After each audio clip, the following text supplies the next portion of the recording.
And I think you brought up an interesting point in terms of them being very realistic of what their skill set was. Yes. And ensuring, because of whatever limitations, that they take care of a lot of the fundamentals.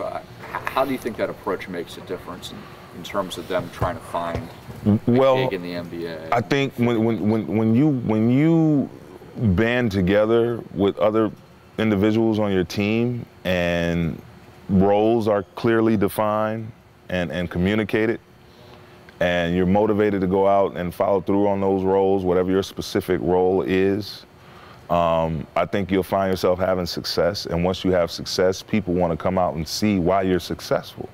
And that's the whole catch of them having a chance to move on, whether it's NBA or top level overseas or wherever. You know, basketball is a short run, you know, for a career. I mean, you only have so much time that your body will be able to hold up. So you have to, it's a challenge to talk to them and get them to believe in, you know, being unselfish, sacrificing for their teammates, because it's sort of a catch-22, because the whole reason they're there is to be looked at individually.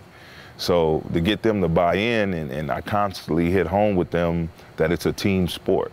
And in order for us to be successful individually, we have to be successful as a group. Right. And they bought into it. You know, I had some guys that did some really good things and got some great opportunities individually behind, you know, playing for us in our system in the D-League. So can you take me through, from my understanding, your last season with Dallas, you had some conversations with Avery Johnson as far as your interest in coaching. How did that come up, and what kind of came out of that? Well, just, you know, I had been off 05, 06. I actually took a year off.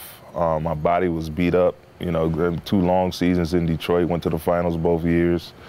And I got back to playing around January, you know, played over in the Philippines, played in Puerto Rico.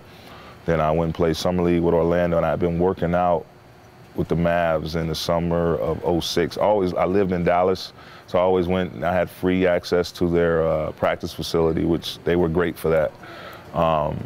And so going to New Jersey and then tearing my calf muscle in the 06-07 season, I had to shut it down again. And that summer, working with some of their younger players, J.J. Barrera at the time, Brandon Bass, had another kid, really good athletic kid, Maurice Ager out of Michigan State. And Avery was, you know, he'd see how I interact with the young players. And you know, I talked to Avery. I remember working out with Avery as players in Houston, Texas. And Paul Westphal also, you know, he was on Avery's staff at the time, and Mario Elie was on his staff at the time. So we all talked about it, and I knew I'd be interested in doing this one day. I had already ventured into television, did some work for Fox Sports, Southwest, and NBA TVs, but I was close, but not close enough to the game that my passion would allow. So I flipped the script, man, and went and started coaching. And you know, he just encouraged me, you know, to work at it and really, you know, share what my experiences with the young player, because just like myself, he made it in the league in an unconventional way, and he was able to turn that into a lot of success, not only as a player, but now as a coach. And he really encouraged me to just, you know, take it one day at a time and try to learn as much as I can and share.